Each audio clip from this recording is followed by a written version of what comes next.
Buenas noches amigos, un placer estar con ustedes hoy 31 de marzo del año 2022, transmitiendo desde Caracas, Venezuela, para nuestro podcast Parte Médico, que sale todos los jueves en la noche 8 p.m. hora de Caracas. Un gran placer estar con ustedes de nuevo, hoy hablando de un tema que es de actualidad esta semana, que es el COVID y la actividad educativa, la actividad escolar, y para ello tenemos una entrevista de lujo, pero antes los mensajes parroquiales, como de costumbre.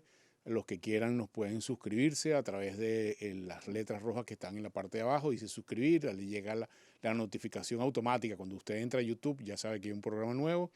Pueden compartirlo con la flechita de la derecha en sus redes sociales a través de YouTube, @MundoUR o @JulioCastroM, que son nuestras siglas para que nos sigan a través de este video podcast. Puede darle a me gusta y pueden hacernos comentarios que voy a responder por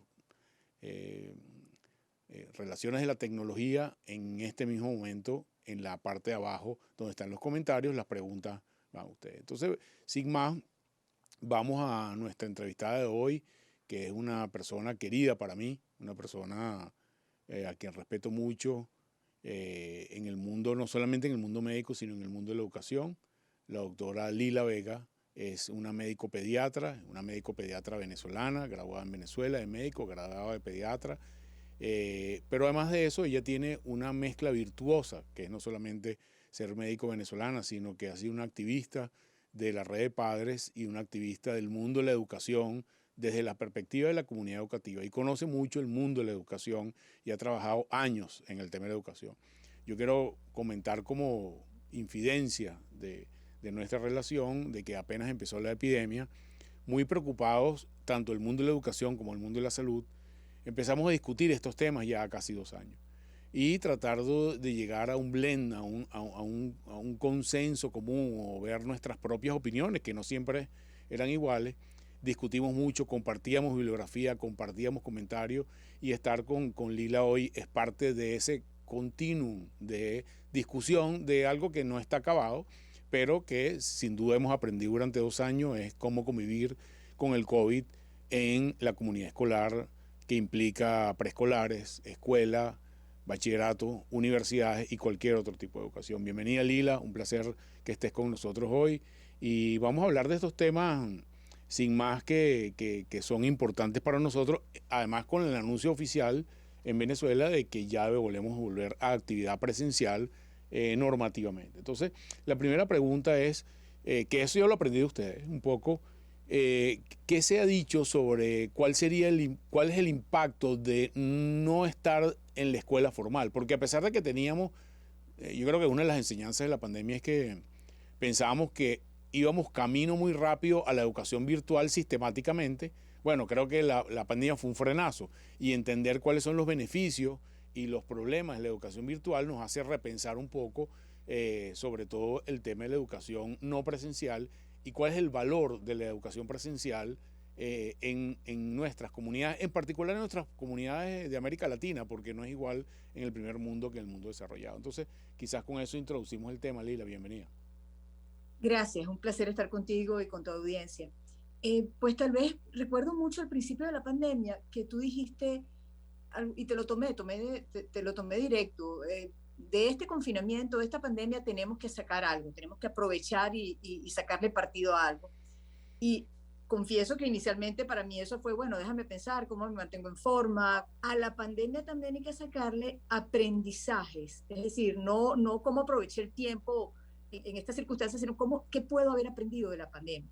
Y creo que como sociedad finalmente aprendimos que la educación es importantísima para nuestros niños y que ha habido un impacto negativo en pérdida de aprendizaje y en pérdida de protección que va a ser difícil de recuperar.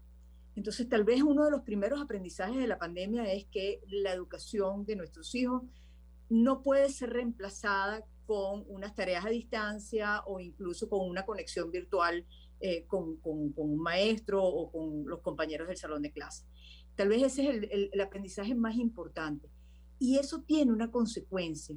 Es decir, no nos puede volver a pasar que no estemos preparados para una situación como la que vivimos.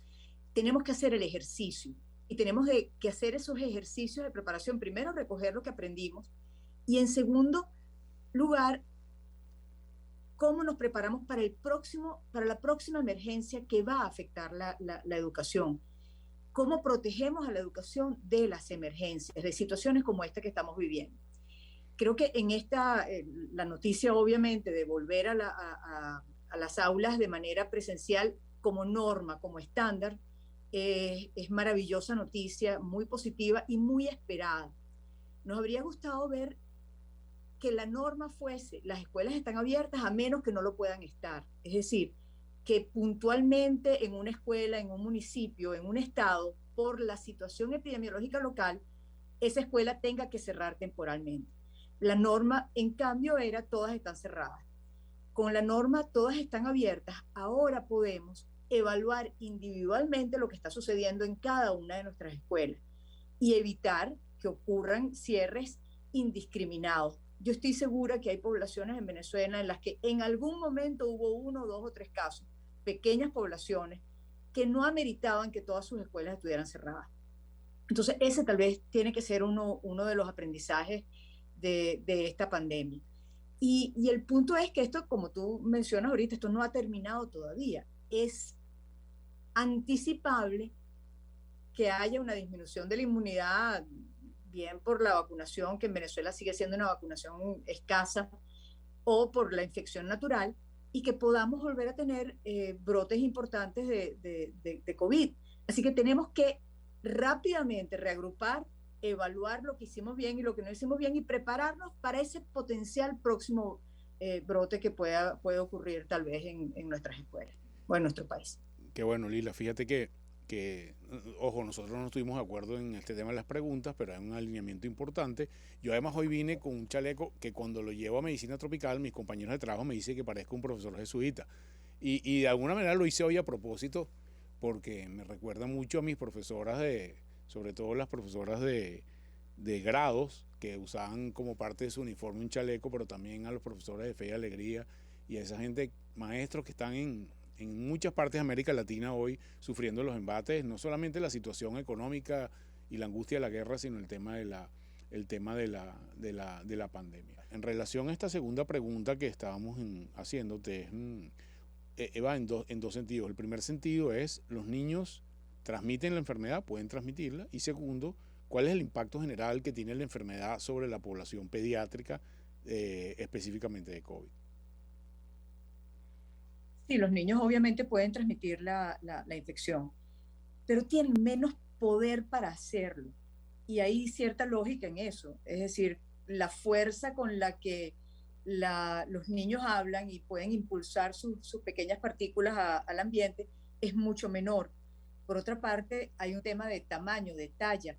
Los niños hablan a las rodillas de los adultos o al abdomen de los adultos más que a la cara de otros adultos. Entonces, el potencial de contagio de los niños es mucho menor y se ha demostrado. Es decir, por supuesto que pueden ser contagiosos, pero son menos contagiosos que los adultos.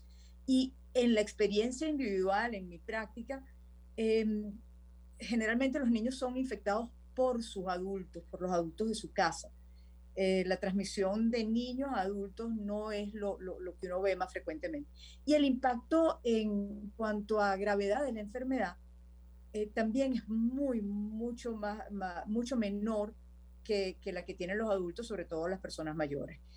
A diferencia de otras, de la pandemia que tuvimos, la H1N1, en que los niños sí podían estar más severamente afectados que, por ejemplo, un adulto joven o un adulto de mediana edad. En esta pandemia no, en esta pandemia los niños han pagado el mayor de los precios en el sentido de la suspensión indefinida de la actividad tan importante que es la educación para un beneficio en salud muy limitado. Es decir, se cerraron las escuelas para beneficiar a los adultos y no tanto pensando en los niños. Entonces, ese tal vez es un elemento que tenemos que volver a valorar cuando tengamos que enfrentarnos a otras amenazas. Fíjate, otra de las cosas que normalmente me preguntan por redes sociales es el uso del tapaboca en los niños, porque hay personas que piensan que es malo, que no pueden caminar y están en el recreo con el tapaboca, y la normativa en el mundo entero sigue siendo muy clara en relación a eso. Y quiero algún comentario tuyo en relación al uso del tapaboca y este potencial dañino que puede tener sobre los niños. Cero potencial dañino. Es muy importante que los niños usen el tapabocas siempre y cuando sean capaces de quitárselo, de retirárselo de la cara. Ahí uno encuentra dos parámetros y seguramente tú conversarás sobre eso, pero hay una recomendación a partir de los 5 años y otra a partir de los 2 años o tan pronto el niño sea capaz de retirarse el tapaboca. La preocupación, obviamente a un bebé no se lo podemos poner porque el niño no es capaz de quitarse el tapaboca si vomita o si tiene algún problema con el tapaboca. Pero en el momento en que el niño es capaz de retirárselo, si necesita sacarlo, en ese momento el niño debe empezar a usar tapabocas. Y estos tapabocas son absolutamente necesarios, protegen a las otras personas, que es la función fundamental de los tapabocas. Cuando nosotros, cuando estudiamos medicina, empezamos a usar tapabocas no para protegernos a nosotros, los usábamos en pabellón cuando entrábamos a proteger a los demás de las partículas que salían de nuestra boca. Nosotros necesitamos que los niños usen su tapaboca y eventualmente también que usen un tapaboca que los proteja a ellos. Pero el uso de tapabocas es necesario, sigue siendo muy importante. Y la única condición que hay que aclarar es que el niño sea capaz de quitarse el tapabocas si necesita hacerlo. Obviamente, si está haciendo ejercicio, igualito que para los adultos, no debería utilizar el tapabocas. Pero en todas las otras actividades debería tener su tapabocas puesto. Fíjate, Lina, una de las cosas de las cuales no necesariamente hemos hablado mucho es la calidad del aire que respiramos. Y creo que si algo ha puesto la escuela de bulto es nuestro poco entendimiento del tema de la circulación del aire. Y un poco, ¿cuál sería tu recomendación? Sobre todo entendiendo el escenario variopinto de las escuelas en Venezuela, que hay escuelas privadas, escuelas públicas, que no todas tienen las mismas condiciones, para garantizar que el regreso a clase, sobre todo los maestros, tengan un poco claro cómo es el tema de la ventilación dentro del aire, dentro del aula. Sí, eso es muy, muy importante. Con los tapabocas controlamos la emisión por partículas pequeñas y la distancia física ayuda también en ese tipo de transmisión. Pero la pequeña parte que queda suspendida en el aire necesita ser removido del ambiente y eso sucede con la ventilación. La, la ventaja de muchas de nuestras escuelas, sobre todo en el sector público, es que son escuelas bien ventiladas porque fueron escuelas construidas pensando en el calor y en la limitación en el recurso de uso de aire acondicionado. Buena parte de nuestra planta física consta de escuelas con buenas ventanas y eso permite que circule bien el aire. Pero hay escuelas que no, hay escuelas que tienen construcciones tal vez pensando en aires acondicionados que con la limitación de electricidad en este momento pues puede ser una complicación, pero además tienes que garantizar que haya una buena ventilación. Así que sí, cada escuela tiene que tomar en cuenta también la ventilación. Y no es lo mismo un espacio físico de un tamaño determinado con una ventilación regular, ¿cuánta gente puede aceptar? Es decir, para ese nivel de ventilación, tú solo puedes aceptar a la mitad de los alumnos o tal vez a las 2/3 de ellos. Si tú mejoras la ventilación, puedes aceptar a todos los alumnos que tú tenías planificado hacer. Así que la ventilación es en efecto un punto. Ahí puede ser complicado medir la calidad de la ventilación de un espacio. Usualmente se utilizan sensores de CO2 como un indicador de la ventilación de un espacio. Y esa es una invitación que se puede hacer, es decir, aunque no se compre un sensor de CO2, vamos a evaluar cómo está nuestra ventilación en un momento puntual y vemos si necesitamos hacer intervenciones en ese sentido o no. Fíjate, Leila, yo aprendí algo de los argentinos una vez en un congreso de infectología hablando de un tema de control de infecciones y lo hacemos en nuestros hospitales privados y públicos, que es una medida muy sencilla, muy barata de medir la ventilación. Normalmente el aire fluye por un diferencial de presiones, al igual que el oxígeno, etcétera, etcétera. Y si uno utiliza, por ejemplo, un sahumerio, ¿okay? O un incienso, te permite saber cuál es la velocidad y cuál es el flujo de circulación habitual en ese espacio. Los hacemos en las habitaciones de los pacientes para saber si el aire fluye hacia la ventana de afuera o si fluye hacia la central de enfermería o el pasillo. Entonces es una clave fácil para que cualquiera, con el humo de un fósforo o con un sahumerio, pueda percibir, porque a veces abriendo una ventana y abriendo una puerta tú generas la circulación necesaria, y es una medida muy simple que compartimos con nuestros oyentes para que pongan en el contexto. Ojalá pudiéramos tener sensores de CO2, pero no creo que sea posible, no son baratos, no son fáciles de conseguir tampoco, pero sí un elemento central. De repente, como última pregunta, tu recomendación en relación a las vacunas de los niños. Vamos a hacer un programa de vacunación en niños solamente, pero creo que es una de las patas importantes de la seguridad de la escuela y el regreso a clase. Sí, sin duda es importantísimo que los adultos de la escuela se vacunen, es fundamental. Y con un país con una tasa de vacunación tan baja como la nuestra, hay una contribución que hacer vacunando a los niños. Las vacunas que están disponibles para nuestros niños en Venezuela son vacunas seguras a partir de los 3 años. Y sí, yo creo que si hay disponibilidad de vacunas, los niños deberían vacunarse. Bueno, Lila, Entendiendo, sí.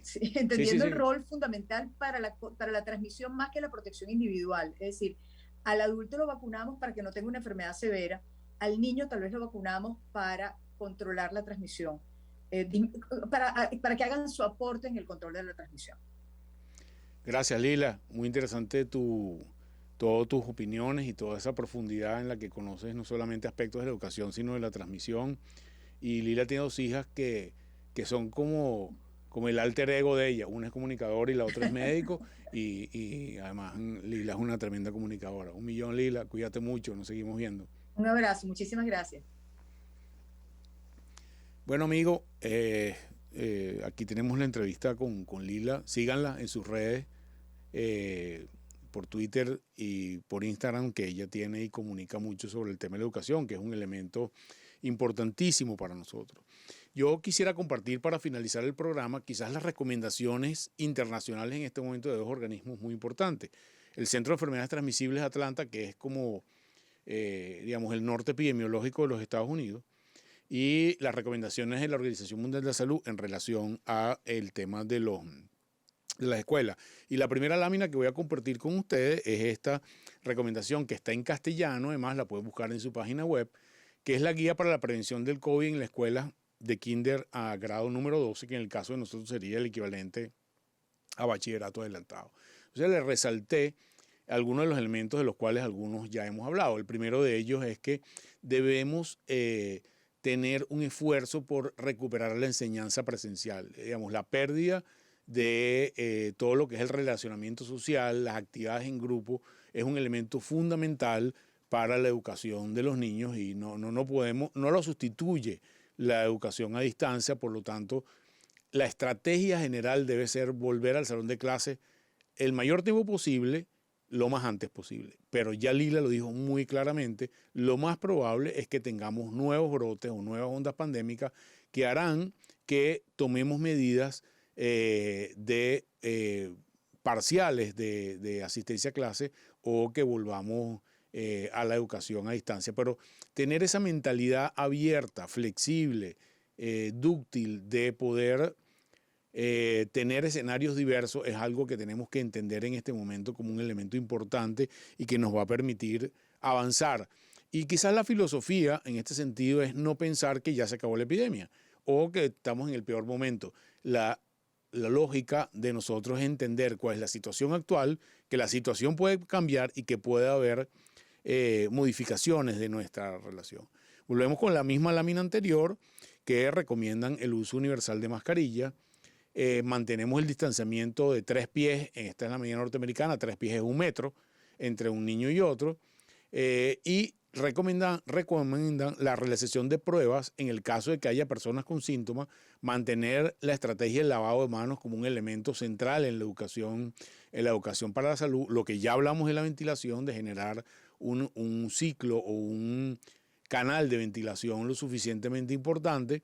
El personal y los estudiantes deben quedarse en casa si tienen síntomas, y un elemento central, ¿okay?, que no es menor, es que las comunidades educativas deben mantener un monitoreo sobre la transmisión en la propia comunidad. Y esto a veces implica registrar el número de casos para saber cuál es la situación, si la situación va cambiando de un momento a otro, y tener un registro de la vacunación. Lo la otra recomendación, esta es específicamente para las instituciones de educación superior, solamente hacer énfasis en el hecho, valen las normativas anteriores, por supuesto, pero los institutos de educación superior son un elemento muy importante para hacer abogacía de estos conceptos que tienen que ver con la transmisión, con la vacunación, con la seguridad dentro de los espacios, o sea, utilizar las propias universidades o los estudios de educación, los institutos de educación superior para fomentar el uso. También debe mantenerse el uso de las mascarillas y debe implementarse una estrategia de realización de pruebas a los sintomáticos, ¿ok? Y en algunos sitios, en Venezuela, eso parece bastante improbable, hacerlo sistemáticamente. Algunas universidades de Estados Unidos y Europa realizan pruebas 1 o 2 veces a la semana a sus alumnos y a sus profesores para poder identificar asintomáticos. Eso es costoso, es muy complicado y en Venezuela no lo veo fácil, por lo menos no en todas las universidades, pero sí hacer un autotesting, es decir, persona que tenga síntomas debe abstenerse de ir a clase hasta que no tenga una prueba negativa y las personas que tengan síntomas deberían ir hacia una prueba, idealmente una prueba de antígeno, que es la más fácil, pero eventualmente PCR. Entonces estas normativas son importantes. En esta tercera lámina, que es de la Organización Mundial de la Salud, hablamos un poco de las consideraciones que deben tener en cuenta la comunidad para decidir la reapertura o el cierre de las escuelas, que son fenómenos que, como ya hablamos, pueden estar en nuestro escenario futuro. Es decir, estamos realizando las actividades presenciales, pero eventualmente si hay unas nuevas ondas, pudiéramos tener que echar para atrás. Entonces, el primer elemento es tener en cuenta la epidemiología local y eso implica saber qué pasa en mi comunidad. Lo que pasa en Chacao o lo que pasa en el municipio de Sucre es diferente al municipio a un municipio Iribarren en el estado Lara o a un municipio del sur del estado Bolívar o a un municipio del territorio federal del Tamacuro. Lamentablemente, en Venezuela la normativa de educación es estándar para todo el país y no toma en cuenta el pixelamiento o la diferencia en transmisión que hay en uno de los entornos, pero creo que sería un elemento a considerar. Y segundo es la evidencia o la evaluación de la capacidad de las escuelas o las instituciones educativas para funcionar de manera segura. He visto declaraciones de algunos voceros donde dicen tenemos completamente controlada la transmisión o el conocimiento de la transmisión en las escuelas. Eso no es verdad.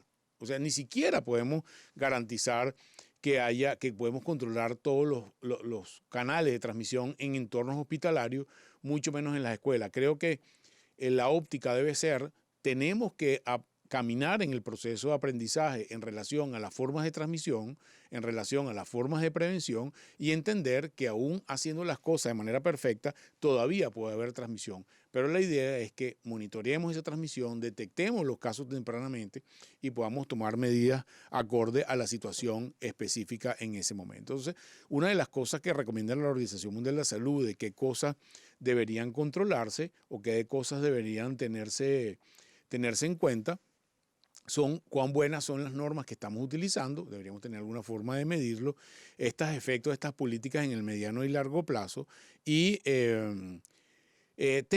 siempre mantener la teleeducación como un elemento que no puedes abandonar porque permite, por ejemplo, educar a las personas que están enfermas, que tienen que distanciarse o que no pueden asistir al salón de clase por determinadas razones y un elemento de protección a los más vulnerables porque en las escuelas hay estudiantes que tienen situación de vulnerabilidad extrema, es decir, son pacientes que están en quimioterapia, pueden tener enfermedades inmunológicas, pueden estar tomando algunos medicamentos que los ponen en una situación de vulnerabilidad. Bueno, con esto queríamos compartir estos conceptos relacionados con el tema de la vuelta a clase y queremos que sea una vuelta a clase lo más segura posible, pero estamos claros y hacemos abogacía porque debemos restablecer la actividad presencial todo lo que se pueda, lo más pronto que se pueda, con toda la seguridad necesaria. Creo que ese es el mantra para nosotros avanzar y estar monitoreando, ojo pelado con lo que pasa en el entorno, porque eventualmente pueden venir nuevas ondas que requerirán a lo mejor volver a actividad mixta, es decir, presencial o a distancia o actividad exclusivamente de distancia. Bueno, ya para finalizar, nuestra tradicional evaluación de cuál es la situación del mundo en este momento en términos de transmisibilidad. Y si bien la semana pasada les había dicho, aquí ven el cursor, que habíamos tenido de 3 semanas de aumento de casos, tenemos una pequeña bajada, es decir, pasamos de 12 millones de casos a la semana a 10 millones de casos esta semana, una pequeña disminución. Esto es normal que veamos estos fenómenos de subida y bajada y un poco nos queda ver qué va a pasar hacia adelante, pero hay partes del mundo que están en onda epidémica muy importante, fundamentalmente Asia, Hong Kong, algunas zonas de China con cuarentena estricta y algunas zonas como Nueva Zelanda y Australia con aumento de los casos y Corea.